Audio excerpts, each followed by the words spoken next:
Hello, welcome back. आपका हमारे इस नए वीडियो में स्वागत है। तो चलिए हम आज आपको पढ़ाएंगे रिलेटिव प्रोनाउन का अगला जो चैप्टर है उसके बारे में। जैसा कि हमने पिछले वीडियो में आपको एक चैप्टर पढ़ाया था हु के बारे में, अब हम पढ़ाने वाले हैं आपको दैट के बारे में कि दैट का प्रयोग कहाँ होता है। ये जो दैट का प्रयोग है जो बहुत इम्पॉर्टेंट है, क्योंकि यह हर एक एग्ज़ाम में अधिकतर पूछा जाता है। कहाँ पर पूछा जाता है? करेक्ट सेंटेंस करने के लिए। ठीक है, तो इसका प्रयोग बहुत ही जगह पर होता है, बहुत इंपॉर्टेंट है और इसको आप बहुत ही ध्यान से देखिएगा। तो चलिए अब हम बता रहे हैं आपको रिलेटिव प्रोनाउन दैट। ठीक है, अच्छा, तो अब दैट क्या है और दैट का प्रयोग कहाँ कहाँ करते हैं, सबसे पहले ये कंसेप्ट हमें क्लियर करना पड़ेगा। तो चलिए हम आपको दैट के बारे में थोड़ा बता दे रहे हैं, फिर उसके बाद में रिलेटिव प्रोनाउन की तरह इसका प्रयोग करके भी आपको हम बताते हैं। ठीक है, तो अब जैसे रिलेटिव प्रोनाउन ये जो दैट है, दैट का प्रयोग कहाँ कहाँ होता है। दैट को डिमॉन्स्ट्रेटिव प्रोनाउन भी कहा जाता है। डिमॉन्स्ट्रेटिव प्रोनाउन कहा जाता है, संकेतवाचक सर्वनाम। और दूसरा जो होता है इसको एडजेक्टिव भी कहा जाता है। इसको एडजेक्टिव भी कहा जाता है। नंबर 1 डिमॉन्स्ट्रेटिव प्रोनाउन कहा जाता है, नंबर 2 एडजेक्टिव भी कहा जाता है। अच्छा, कब इसको डिमॉन्स्ट्रेटिव प्रोनाउन कहा जाता है और कब इसको एडजेक्टिव कहा जाता है, ये चलिए हम देखते हैं। ठीक है, तो अब जैसे क्या है कि दिस, दैट, दीज, दोज, ये क्या है? ये सब डिमॉन्स्ट्रेटिव प्रोनाउन है और इनको एडजेक्टिव भी कहा जाता है। ठीक है, तो अब सबसे पहले दिस, दैट, दीज, दोज का यूज हम समझ लेते हैं, फिर उसके बाद में रिलेटिव प्रोनाउन की तरफ बढ़ते हैं। तो दिस और दैट ये जो है ये सिंगुलर होते हैं। ये क्या होते हैं? सिंगुलर। अच्छा, दिस का हिंदी क्या होता है? यह। दैट का हिंदी क्या होता है? वह। ठीक है, दिस का प्रयोग हमारे आसपास की वस्तु के लिए किया जाता है, जिसको मान लीजिए हम टच कर सकते हैं।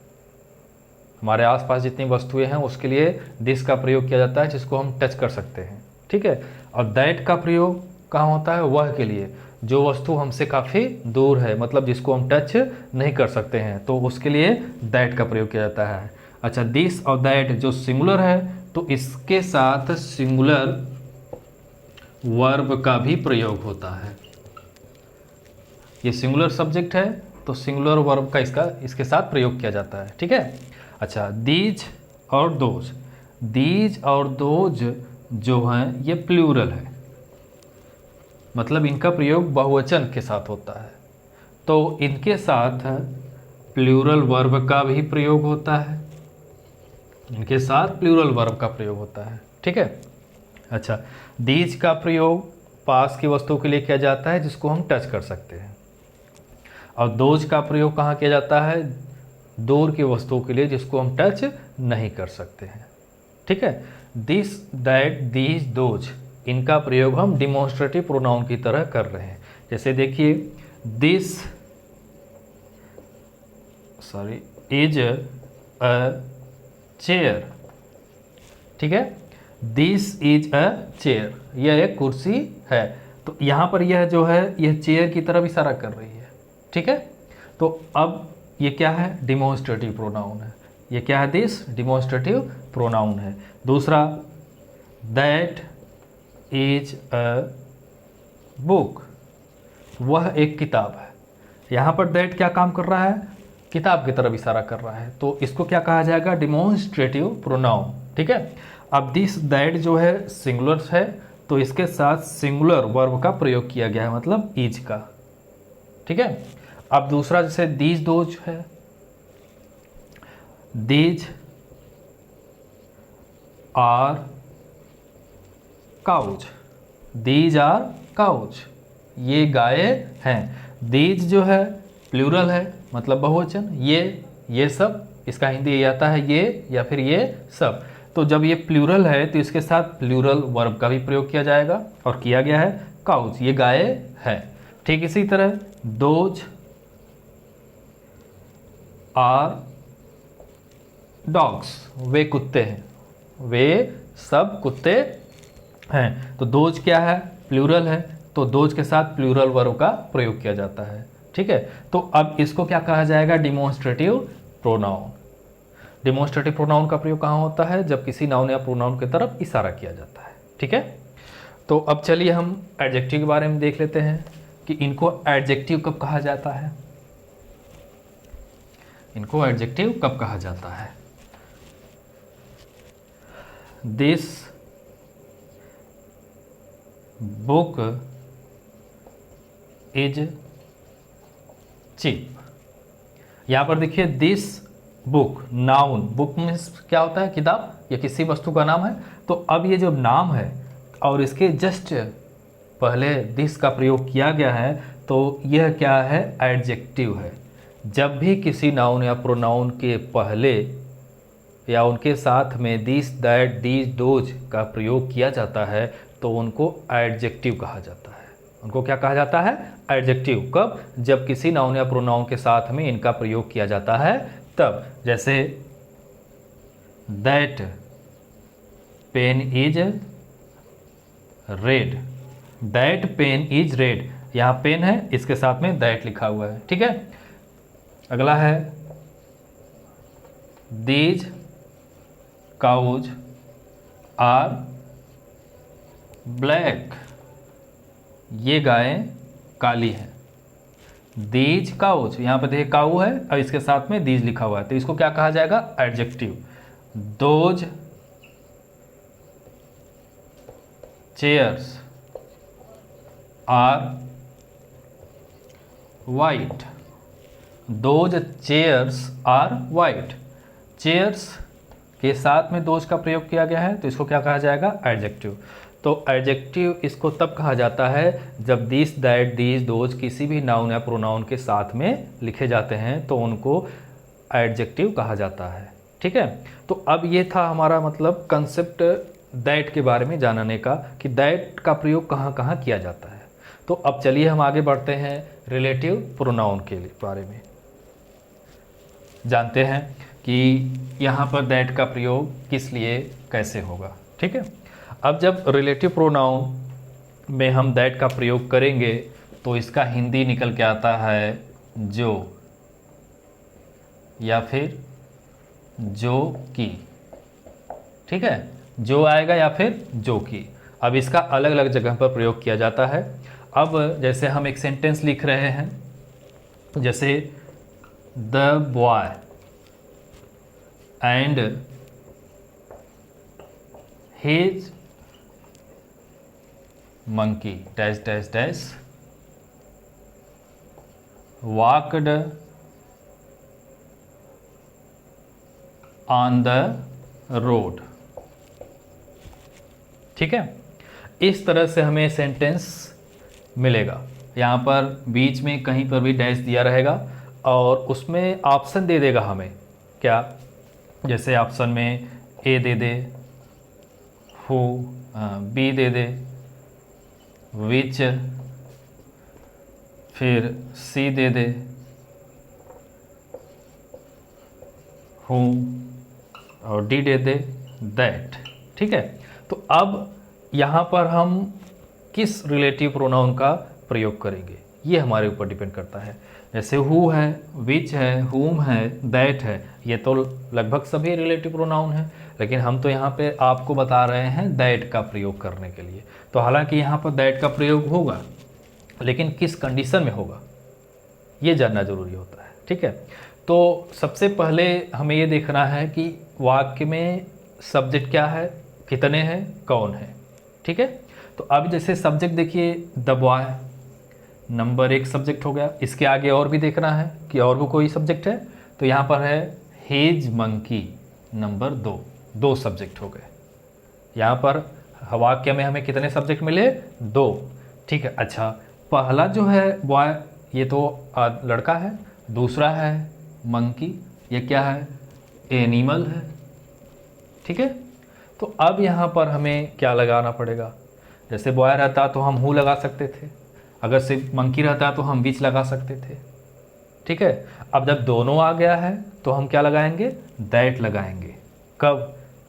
थोड़ा सा ध्यान दीजिएगा जो हम आपको बता रहे हैं कि जब एक वाक्य में पहला कर्ता लिविंग थिंग्स है और दूसरा नॉन लिविंग है, एक वाक्य में पहला लिविंग है फिर दूसरा उसे प्लस नॉन लिविंग है, तो क्या लगेगा? दैट लगेगा। ठीक है, या फिर दूसरा नियम इसी में क्या है कि पहला सब्जेक्ट जो है वो लिविंग हो प्लस सेकंड सब्जेक्ट जो है कोई एनिमल या बर्ड हो, तो वहाँ पर दैट का प्रयोग किया जाता है। ठीक है, इसको क्लियर करिए क्या कि जब पहले वाक्य में पहला सब्जेक्ट लिविंग थिंग हो, दूसरा नॉन लिविंग थिंग, मतलब जो यहाँ पर मंकी है, मंकी के स्थान पर कोई वस्तु भी हो सकता था, तो भी क्या यहाँ पर लगेगा? दैट लगेगा। ठीक है, और यहाँ पर पहला सब्जेक्ट लिविंग है और दूसरा एनिमल है, मंकी जानवर है, तो यहाँ पर क्या लगेगा? दैट। तो कंसेप्ट ये है कि जब पहला सब्जेक्ट लिविंग है दूसरा नॉन लिविंग है, या फिर पहला सब्जेक्ट लिविंग है और दूसरा सब्जेक्ट क्या है? कोई एनिमल या बर्ड है, तो वहाँ पर रिलेटिव प्रोनाउन दैट का प्रयोग किया जाएगा। ठीक है, तो अभी इसको जब हम जोड़ेंगे, कंबाइन करेंगे, तो क्या हो जाएगा? चलिए हम इसको पूरा कर देते हैं। The boy and his monkey that walked on the road. ठीक है, तो यहाँ पर देखिए दैट का प्रयोग किया गया है क्योंकि पहला सब्जेक्ट लिविंग है और दूसरा एनिमल है, तो आगे जो इम्प्टी जगह है वहाँ पर दैट ऐड किया गया है। ये पहला था रूल नंबर फर्स्ट। अब सेकेंड क्या है, चलिए देखते हैं।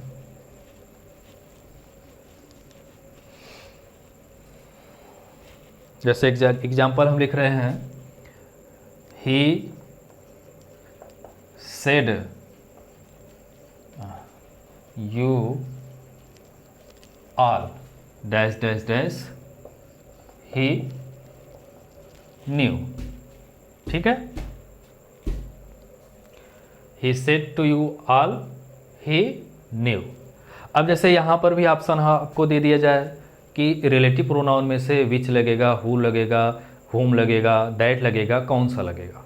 ठीक है, तो अभी जैसे है ऑप्शन दे दे, हु लगेगा, नंबर 2 विच लगेगा, नंबर 3 दे दे हुम लगेगा, नंबर 4 दे दे दैट लगेगा। ठीक है, तो हालांकि यहाँ पर हम तो दैट के बारे में बता रहे हैं, तो आप तो समझ लेंगे कि दैट का ही प्रयोग होगा यहाँ पर किसका प्रयोग होगा? दैट का प्रयोग होगा। अच्छा, अब किस कंडीशन पर लगेगा? जैसे यहाँ पर ही है, यहाँ पर यू है, दो सब्जेक्ट है, ये हमें नहीं देखना है, हमें क्या देखना है? ये ऑल, इसके साथ साथ कुछ ऐसे और भी शब्द हैं, यदि वो वाक्य में आते हैं, उनमें से कोई भी एक वाक्य में आ जाता है, तो रिलेटिव प्रोनाउन सिर्फ दैट का प्रयोग किया जाता है। और वो कौन कौन से हैं, चलिए हम आपको बताते हैं। ऑल हो गया, बट हो गया, एनी हो गया, ओनली हो गया, एनीथिंग हो गया, समथिंग हो गया, या फिर सम हो गया। इनमें से कोई भी एक यदि वाक्य में आता है, ऑल आ जाए, बट आ जाए, एनी आ जाए, ओनली आ जाए, एनीथिंग आ जाए, समथिंग आ जाए, या फिर सम आ जाए, तो जो जगह खाली रहेगा वहाँ पर रिलेटिव प्रोनाउन दैट का प्रयोग किया जाएगा। जैसा कि हम लिख रहे हैं, he said to you all that he knew. ठीक है, तो इस तरह से रिलेटिव प्रोनाउन का सेकंड यूज यहाँ पर होगा। कब होगा? जब भी वाक्य में all, but, any, only, anything, something, some, इनमें से कोई एक शब्द यदि वाक्य में आ जाता है तो रिलेटिव प्रोनाउन दैट का प्रयोग किया जाएगा। ठीक है, चलिए अब अगला देखते हैं कि रिलेटिव प्रोनाउन दैट जो है कैसे प्रयोग होगा।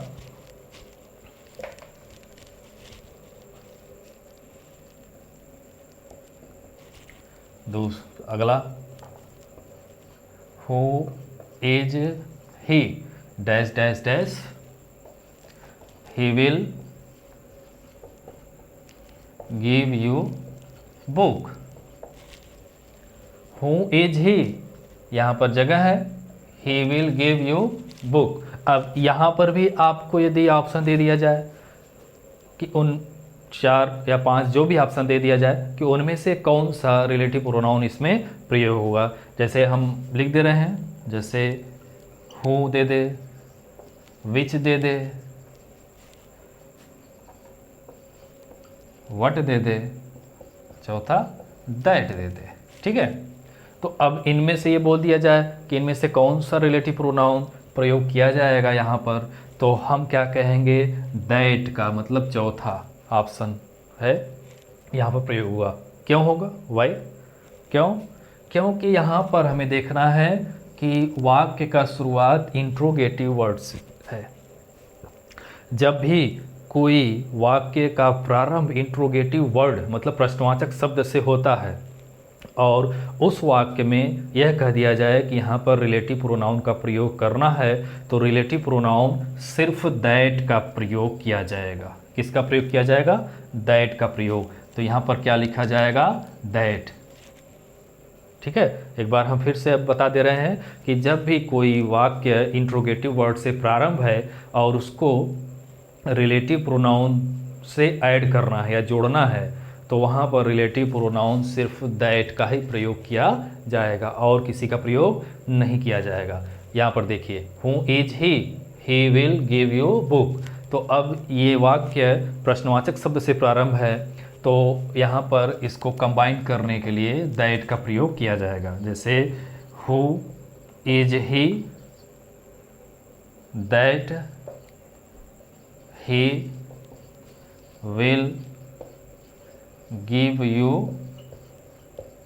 बुक। ठीक है, तो who is he that he will give you book. तो यहाँ पर देखिए दैट का प्रयोग किया गया है। बात क्लियर समझ में आई क्या? कि जब भी कोई वाक्य प्रश्नवाचक शब्द से शुरू है, मतलब प्रश्नवाचक शब्द कौन कौन से? क्या, कब, कहाँ, कैसे, कितने, किसको, ये जो शब्द हैं, what, where, who, which, why, इनमें से कोई भी, और भी सारे हैं, इनमें से कोई भी वाक्य के शुरुआत में है और वहाँ पर रिलेटिव प्रोनाउन का प्रयोग करना है, तो याद रखिएगा कि रिलेटिव प्रोनाउन का प्रयोग सिर्फ दैट ही किया जाएगा, इसके अलावा किसी और का प्रयोग नहीं करेंगे। अगर अन्यथा किसी अन्य का करते हैं तो वो सेंटेंस ही पूरा गलत हो जाएगा। ठीक है, तो ये हमारा था रिलेटिव प्रोनाउन दैट का कंसेप्ट, जो कि आप समझ चुके होंगे। नहीं समझ चुके होंगे तो आप हमारे वीडियो को पुनः रिवाइज करके देखिए। यदि तब पर भी आपको कोई डाउट है तो आप मुझे कमेंट करके ज़रूर बताइए। उस डाउट को मैं क्लियर करने की कोशिश अवश्य करूँगा।